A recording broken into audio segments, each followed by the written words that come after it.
So in this video, I'm gonna show you how to use one-handed mode on your iPhone 17.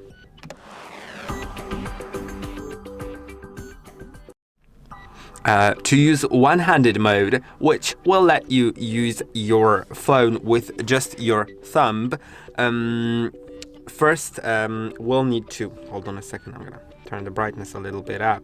It's too dark. Okay. If it's enabled, if it's not, then I'm gonna show you how to enable the one-handed mode later.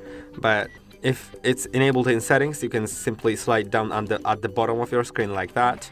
You can see, like that, and now you can access everything very simply, right? So I think that's a great thing. If you're using it with just your thumb, you can access everything very easily.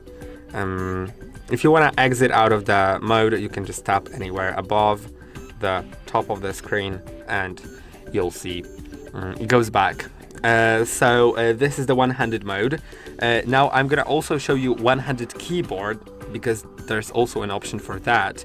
If you go to anywhere where the keyboard opens, you can press and hold on the emoji button, or if you have multi keyboards, like multilingual keyboards, then instead of emoji there will be a globe button. So you just need to press and hold on it, and now you'll find the left-handed one-handed mode or right-handed one-handed mode.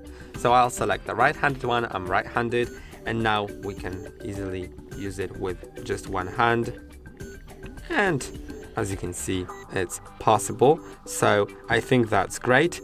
And now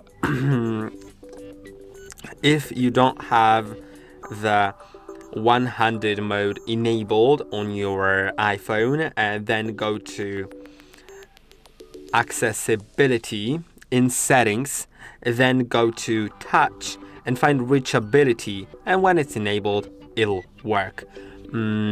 Now for keyboard, I believe it's always on, but I want to double check. Let's go to general, let's go to keyboard, and one-handed keyboard. Yeah, well, you can switch it here in the settings to turn it off left or right, or you can just do it by pressing and holding here and switching to the left, right, or center. And I hope that this video was helpful. Don't forget to like and subscribe, and I'll see you in the next one.